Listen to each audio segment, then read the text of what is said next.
তুমি হিন্দু, তোমার দোকানে তুমি সকালবেলা এই কোরআন তেলাওয়াত বাজাও কে? এবং কি আমি যখন হিন্দু ছিলাম আমি তখন থেকে গরু গোশত খাওয়া শুরু করছিলাম। পরে আমার গ্রামে এটা নিয়ে বিচার পর্যন্ত বয়স। আমি হিন্দু থাকা অবস্থায় মসজিদে গেছি, নামাজ পড়ছি, ওরা যেভাবে হাত বাঁধে, যেভাবে নিয়ম করে, ঠিক অগণিত রোজা রাখছি আমি হিন্দু থাকা অবস্থায়। আমি আল্লাহ পাকরে পাইছি, আল্লাহ পাক আমার হেদায়েত দান করছে, আর চাইতে বেশি আমার আর কিচ্ছু চাওয়ার নাই। আমি যদি 3 বেলার খাওয়ান 1 বেলাও খাই, আমার কোনো আফসোস নাই যে আমি কি লেগে 1 বেলা খাইলাম। আসসালামু আলাইকুম ওয়া রাহমাতুল্লাহি ওয়া বারাকাতুহু। আমার পূর্বের নাম শ্রী গৌরচন্দ্র দাস, আমার পিতা নরেন দাস, মাতা সেন্দুবালা। আমার বর্তমান নাম মোহাম্মদ আবদুল্লাহ। আমি বিগত প্রায় 22 বছর হিন্দু ধর্মেই ছিলাম।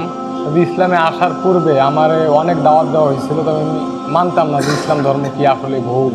তো বন্ধু বান্ধবরা বলতো যে ইসলাম ধর্ম সত্য ধর্ম, তুমি যাচাই করো। পর যাচাই করতে শুরু করলাম। পরে আমাদের ধর্মে যে ভুল তুলে গেলে আমার চোখে একটার পর একটা ধরা পড়লো। সর্বপ্রথম ধরা পড়ছে আমার চোখে মূর্তি পূজা, যে এই মূর্তিটা আমরা নিজ হাতে বানাই।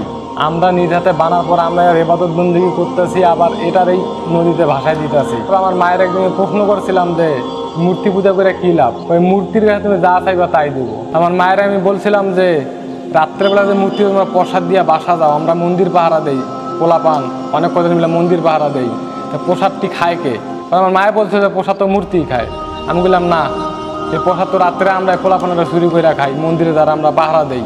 কিন্তু ঠাকুরের তো কোনো ক্ষমতা নাই যে আমার আটকাইলো বা আমার বাধা দিল বা আমার স্বপ্নে দেখাইলো যে তুমি আমার প্রসাদ খাইলা কে। দ্বিতীয়ত শিব পূজা ওরা করে, শিবের একটা মাথা বানায়, ওটার মধ্যে দুধ ঢালে, দুধটা ঢালে ওরা মনে করে যে শিবেই খায় হালায় দুধ। কিন্তু ওইখানে আমার চোখের দেখা যায় বিভিন্ন ধরনের কুকুর, বেড়াল ওই দুধটা আয়া খাইতো এবং কি পান করে আমার চোখের সামনে খেদাইলে জায়গা। ওরা মনে করে যে আমাকে শিবে খায়, মূর্তি খায়। ওর ইসলাম ধর্ম ধীরে ধীরে যাচাই করা শুরু করে দেখে যে না, ইসলাম ধর্ম ঠিক।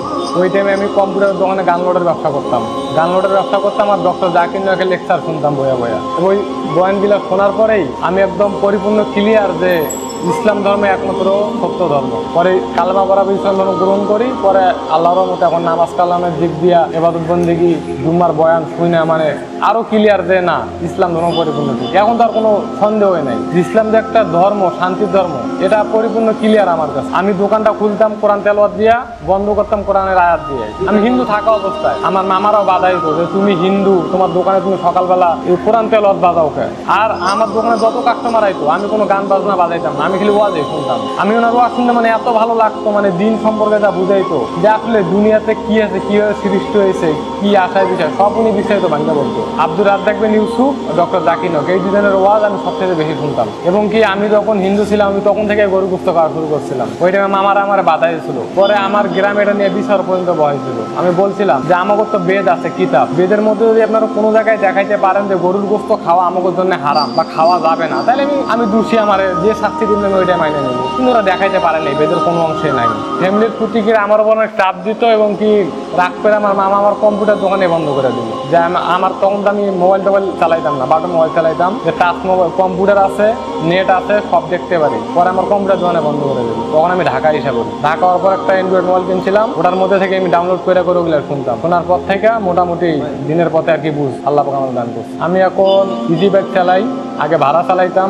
বিয়ে শাদী করছি, 2টা ছেলে আছে আমার। মানে আমি যেভাবে চলতেছি আলহামদুলিল্লাহ, আল্লাহ পাক আমার অনেক ভালো রাখছে। জান্নাত তো বললে হবে না, ওই রকম কাজকর্ম কইরা জান্নাতে যাইতে হবে। কারণ আমি যে মুসলমান হয়েছি, শুধু মুসলমান হইলেই হবো না, পুরাই ইসলামের পরিপূর্ণ কাজ আমার চালাই যেতে হবে।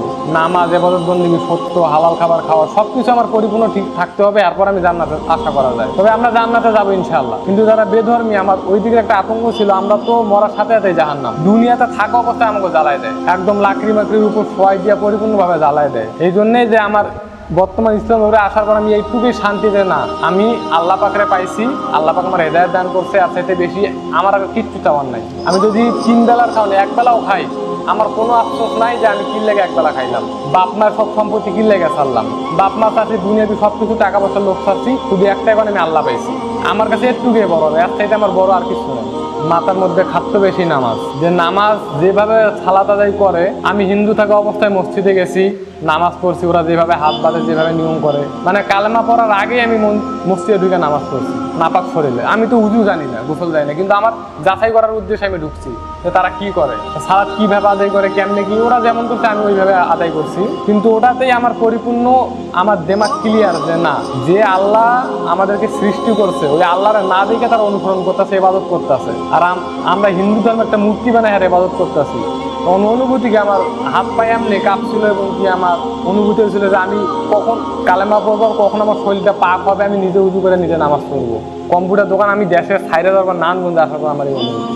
রোজা বলতে কি অগণিত রোজা রাখছি আমি হিন্দু থাকা অবস্থায়। আমাদের ম্যাচে প্রত্যেকটা মানুষ মিটিংয়ে কাম করতাম, দিন ডিউটি নাইট ডিউটি, সবাই কি এক শিফটই পাক করতো।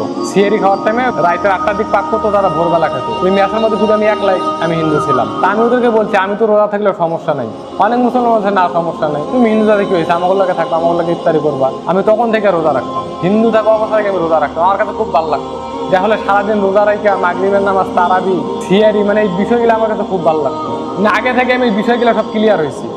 তবে আমার মায়ে আমার বলে তুমি বাড়িতে আসো। আমার মামার অনেক রাগারাগি করে, তুমি আইলে মারবো কাটবো, ওইটা না, কিন্তু আমার মায়ে বলে তুমি আসো, কেউ কিছু করবে না, তুমি আইসা আমার লগে দেখা করে যাও। এই এতটুকুই বলে, কি লেগে 7 বছর ধরে দেখেন এতটুকু। আমার ভাই বোন, আমরা 2 ভাই 1 বোন, আমি সবার বড়। এখন পর্যন্ত কেউ ইসলামে আসে নাই। আমি তাদেরকে ফোনে যে পরিমাণ দরকার ওই পরিমাণে দাওয়াত দিছি, কিন্তু ওরা আমার মায়ে বুঝতে চেষ্টা করে, কিন্তু মামারা বাধা দিয়ে আবার নষ্ট করে হালায় সব। কিন্তু হয়তো সরাসরি বুঝতে পারলে আমার মায়ের আমি ভালো মতো বুঝাইতে পারতাম, কিন্তু এখন পর্যন্ত তার সাথে আমার সরাসরি দেখা হয়নি। এবং কি আমার এইখানেও আসার কথা সবসময় চলতেছে, এখনো হয় যে আমার এইখানে আসবো, থাকবো, দেখবো আমি কি করি, কিন্তু আসলেই মামারা উল্টাপাল্টা বুঝে আর কি আসতে দেয় না।